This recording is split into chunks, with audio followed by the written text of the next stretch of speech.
So we need to get the facts straight. How does this virus work? How does it transmit? Where does it want to go? And let's protect ourselves. I'm Dr. Peter Lin. I'm a family physician in Toronto, Canada. The coronavirus is a family of viruses that can cause as mild things as just a common cold, all the way up to SARS or MERS. These are these bad pneumonias that we're talking about. And basically what these viruses are, they look like a tennis ball with all these spikes sticking out of it. And depending on the type of spike, it allows that virus to attach to certain places. So some viruses, they have the spike that attaches to your nose. So basically you just get a common cold. But the SARS virus and this new virus that we're talking about has the spike that allows it to attach to the cells in your lung.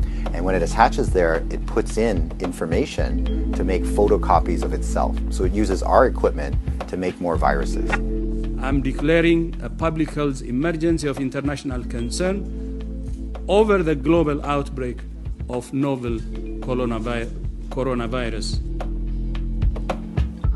Most of the coronaviruses live in animals. In this particular case, it was from Wuhan. There was a fish market where they were selling live animals. And the thought is that the virus was in a live animal, then it crossed into a human. But then what we found was that people were getting sick in terms of healthcare workers, in terms of family members that were looking after them, which now meant that the virus can pass from human to another human.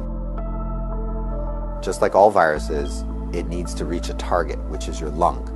And it has to get there with your help. It has no feet and no wings. So therefore it needs us to move it there. So that's why we keep saying, don't hang around sneezy people because you're gonna breathe it in.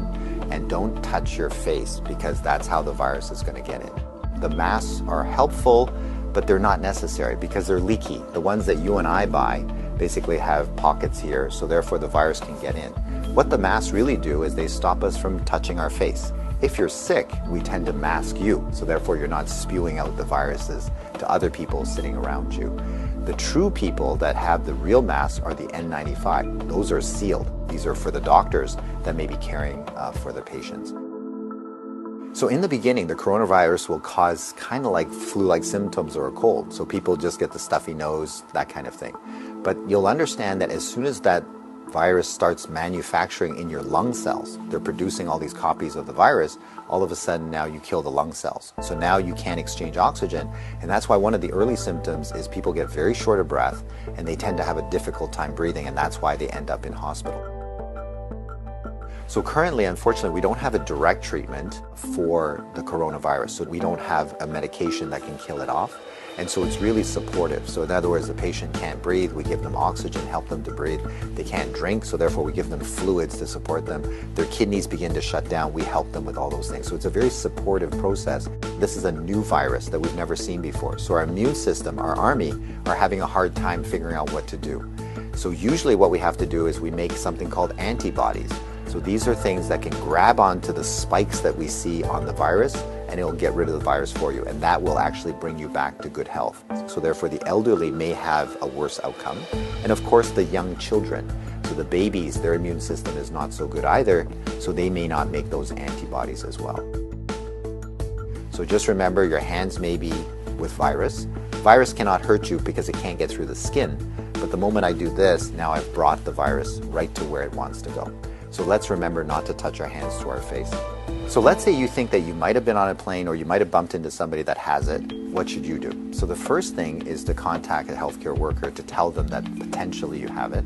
If you're feeling symptoms and you're going to go into a facility, call ahead. Okay, so whether you're calling the paramedics or whether you're calling the hospital or your doctor, just mention that you were on a flight. If you don't have any symptoms, then what we do is a little bit of a self-quarantine.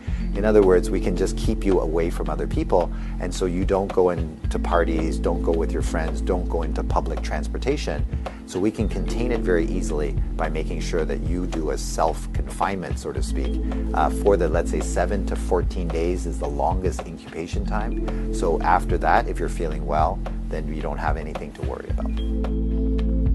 So if we get the facts right, then we don't have to be overly worried, but we do the right things so that we don't get the virus ourselves and that we don't pass it on to others.